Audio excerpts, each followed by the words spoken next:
I'm Matt Collins. I'd like to welcome you to Bob Weber Auto Mart on Douglas Avenue here in Racine, across from Douglas Park. We specialize in 1-year-old, low mileage, almost new cars. And if you'd like to stop by and see them, or see them on our website, bobweberautomart.com, we could save you between $5,000 and $10,000 on your next almost new car purchase.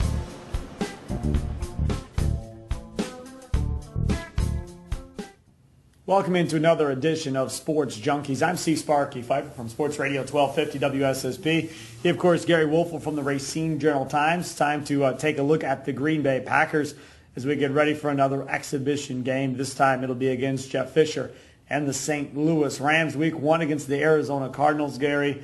Not a lot of positives to take about it. The only NFL team shut out in their first preseason game against a Cardinals team that, let's be honest, wasn't all that good last year. Well, what a rarity, though, to see a Mike McCarthy run offense not put any points on the board. I mean, it's happened, once, I think? They've got down there a couple of times they couldn't finish. Yeah, and you know what? I don't know if you noticed this, Steve, but this year I have seen McCarthy be more upset this early in the season than I've ever seen him. He is on these guys about everything. Yeah. And I think it's good because I think there's a softness that is set in with the Packers. Like, they know they're good, but I think he's really trying to push them to that next level. Sure. And but I've noticed that he's been very outspoken, very critical about how things have gone in training camp. And if you're a Packer fan, I think that's good to see. You know, the other thing too about this Packers team, you didn't get to see Eddie Lacy in that exhibition game. We're expecting to see him in the second exhibition game against the St. Louis Rams. The running backs that they have right now, it's going to be the same old, same old. They need Eddie Lacy healthy and able to go to be a difference maker in that backfield. I agree. I mean, you know the Packers are going to be good. I mean, that's a given. But how good can they be? And you got X factors. You got Lacy, you got Jones, right. You got Perry, and you got the safety opposite of M.D. Jennings.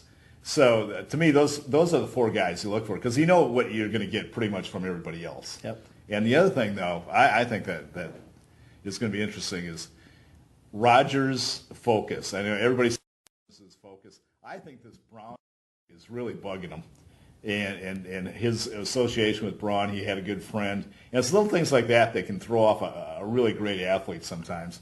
And I'm kind of curious to see if he blows this off after a week or two, but. You saw how he reacted when the Braun thing went down. And from people I've talked to that are close to the situation said that to this moment he is livid.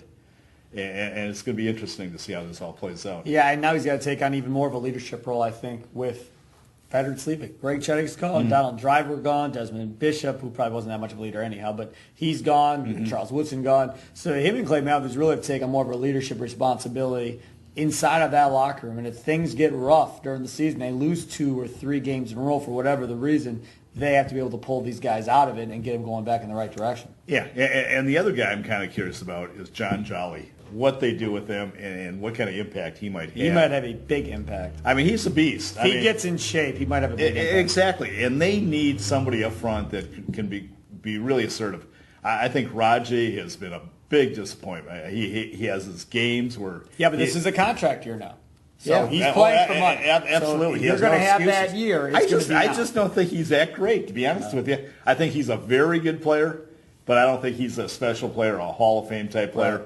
Right. And they need somebody up front that's just going to be a beast and just establish themselves. If Raji does have that kind of season, I think the Packers are going to be fine. Yeah. But I just have doubts about how good he really is. Well, we'll find out. The one guy that was horrible in that first exhibition game was Devon House, and I'm telling you, he was taken to the house a couple times, right? And that he must improve, and he must improve quickly in week 2 because there's not a lot of great wide receivers in St. Louis, I guess you could say. I mean, Tavon Austin, who they drafted this year, is a very fast wideout, but more of a special team punt returner type guy. Then maybe he's viewed as a wide receiver, but they're saying they're going to implement him more in the offense this week for the Rams against the Packers. So how will he look? And Tremont Williams needs to get healthy. I mean, regardless of what anybody says, he needs to get healthy. Casey Hayward needs to get healthy because without both of them, you saw the lack of depth at corner.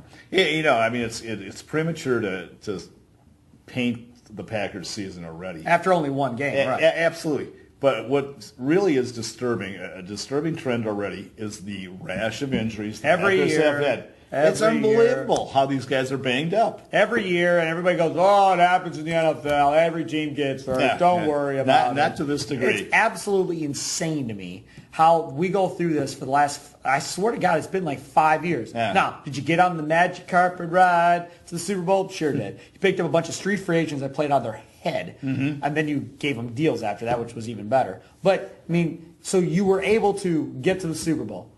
You're not going to get back to the Super Bowl again. You keep having as many injuries as they have. You're agree. just not. Whether it's your starting left tackle. I mean, we're not talking about a guard getting hurt. We're talking about your starting left tackle getting hurt and being gone for the year already. Right. That's not good. That's No, not a it's good. not. It's not Your good. other outside linebacker, Nick Perry, who was a first-round pick, got hurt last year and didn't play. And now again, hurt, beat up again. And he has to play opposite Clay Matthews. Matthews didn't play in the first game. But let's face facts. You know he's going to have a hamstring injury at some point. He's had one every year of his career. So you know at some point, either it being now an exhibition season or in the regular season, you're probably going to lose him for either practice during the week and only be able to play on game day or whatever. But the one thing that we do know is this coaching staff has been able to overcome a lot of stuff that's been thrown their way. I mean, the bottom line, though, is as long as number 12 is healthy, they're going to be okay. They're going to be a formidable team. I hate that philosophy. Well, I totally agree. But here's one thing I noticed. I heard the other day. You know who has the longest starting tenure of any quarterback in the NFC North? Rodgers. Yeah, that's what I thought, right? Matthew Stafford has started more consecutive games than anybody in the NFC.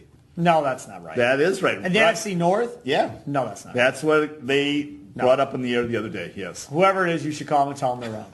Okay, we'll follow up next week with this. But Yeah. No. Stafford's been nothing but hurt since he's got to Detroit. That can't be right. I don't know. No. I don't believe you. No. I know, that's why I was so shocked when I heard it. Something. No, okay. No, that can't be right. We'll I don't know. Who knows? But anyway, it's just getting, another guy that's been banged up is Jordy Nelson. Yeah. And you'd say, okay, Jordy Nelson. Talking 4 to 6 weeks? You know what? He's probably their second best wide receiver. Yeah. Behind Randall Cobb. Yeah. You know what I'm saying? And all of a sudden, you lose him and you lose Jennings. You know what? That offensive attack is taking a hit. It's not going to be as formidable as it once was. There'll be more pressure on Jermichael Finley that we've talked about before. Finley has to have a big year too because he's in a contract year too, and you hope that pans out.